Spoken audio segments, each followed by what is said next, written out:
On Vita's A13 back with another How to Play. Today we're looking at how to play this game Stellar by Renegade Game Studio. It came out just a couple years ago. It's a two-player game, and you're going to have this setup. Each player is going to have a telescope. Each player has a different set of cards. These cards have numbers 1 through 12 to help you set them up, and you're going to set them up, as you can see, with a 1, then 2 and 2, 3 and 4, and then make this nice telescope of a boy or a dude looking through a telescope. On your turn, you will always be adding 1 card to your telescope and 1 to your notebook. And you also get these reference cards. Each player is going to get one. On one side there's scoring, the other side turn sequence, which are pretty simple. You do have 3 sections on your telescope indicated by the colors on these numbers as well for reference.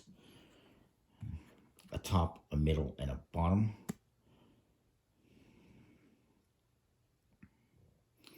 And you're going to start off with these 5 cards. There's 5 suits in the game. You got moons, asteroids, black holes, interstellar clouds, and planets. And they're all different. They also have little facts on the bottom. And they also have stars. And you have these 5 that have diamonds on the bottom. You will start at the beginning of the game. You will mix them up. And each player is going to get one that will be added to the number 1 spot on the telescope. And they will also get one to start off their notebook. And then the other one is going to go into the deck. You also have these cards here, numbered 1 through 5. And you will add 1 card to each of these.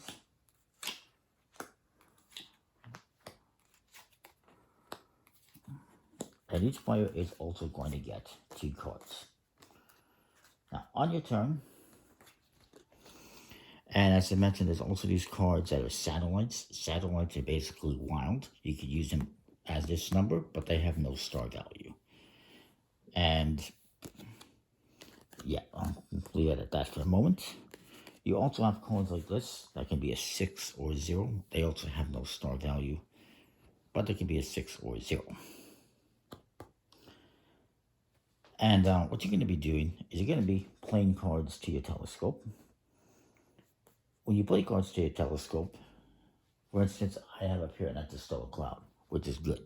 So if I play this one to my telescope, that's going to give me 5 stars. And at the end of the game, you can take those stars and multiply them by how many cards you have in your notebook of the same suit. So if I had a couple of interstellar clouds in my book and I had these here, I would take those 5 stars and multiply it by 2, and I would get 10 points.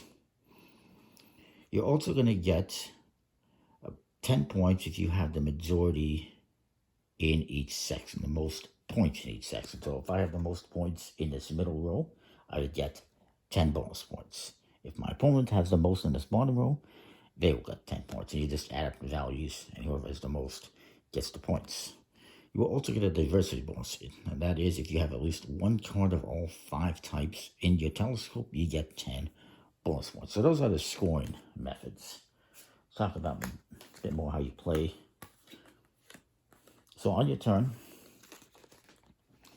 you will take, I'll put this here, a card from this row and add it to your hand. So, and I already got a moon here, and I've got an interstellar cloud there. And I've got an interstellar cloud in my hands. So, there's a number of planets out here, so I'm going to take a planet. I'm going to add it to my hand. Now I will play a card either to my telescope or to my notebook. And then I'm going to take a card and play it in the opposite spot. So let's say I have an interstellar cloud here. So let's say I play this interstellar cloud here. You must always play adjacent if you have one here. So I have to play that there. If this telescope can go anywhere, basically. If I play this planet, since I don't have any planets, I can play it anywhere I want in the telescope. But if I already had a planet, I would have to play it adjacent. So since I have an interstellar cloud, I cannot play this down here. I have to play it adjacent and build out from there. Now, since this card I played is a number 1, I get to take the number 1, which is a Mars, planet Mars, and I add that to my notebook. Now, when you're adding cards to your notebook, it's important to note you will get points for having a straight. So I have a 3 here. If I get a 4 and a 5, or a 2 and a 4, I get a straight, and that's how I get the multipliers for the scoring. You don't just score. It's not for every card you have. You have to have a run. So like 3, 4, 5, 1, 2, 3, 4, 5, 6, whatever the case might be. You can also have the 0, of course. The 6. This one could be a 6 or a 0. So that's my turn. Now I'm going to restock this. And my opponent's going to go. They have 2 cards. They get to take one of these cards. They've got a black hole. They've got Mars in their notebook.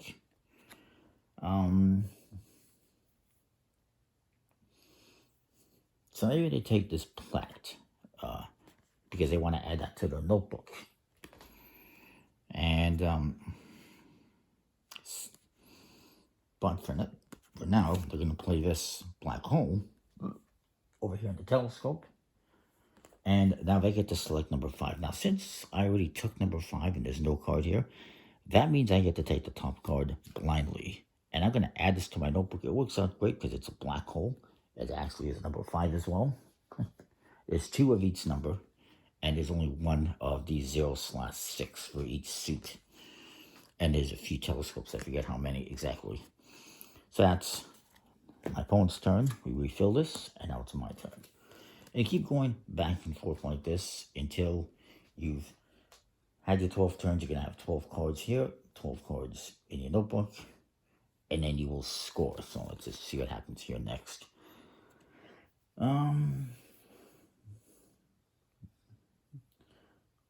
I'm going to take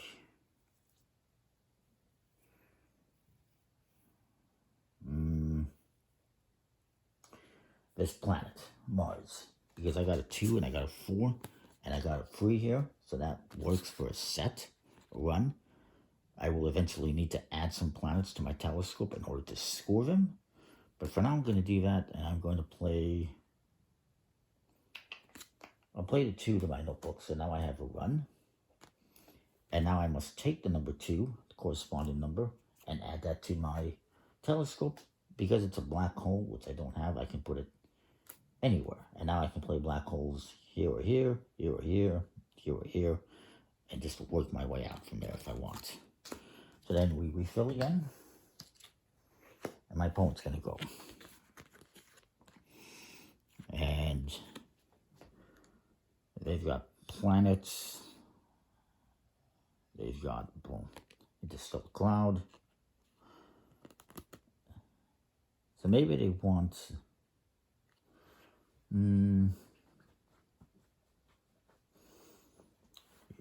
well, they can look at this and say, well, no, I'm looking for black clouds. There's asteroids. There's all sorts of stuff here. Maybe they want to prevent me from getting this interstellar cloud because this would give me another interstellar cloud card. So they take this one to screw me over, even though it's another 2. And then maybe they play this on theirs, which lets them take the 2, which is a moon, and they will put that to their notebook. There's also a little score pad I forgot about. So I think that gives you a general idea of how you play.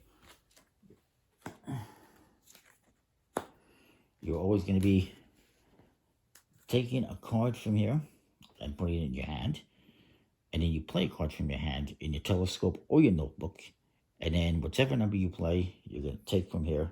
So if I play a 3, I will take the 3 and add it to the opposite location. If the card is not there, then I draw blindly from the deck. If it's a 6 or a 0, I must draw from the deck because there is no 6 or 0. And same with a telescope. If I play a telescope here, well, this is a number 4, so I would take a 4. So that there's that. The telescopes can be played anywhere, and if you play them in here, they are wild cards, so they can be a part of this run. So I can have here a 2, 3, 4 run in my book, and I would get to score.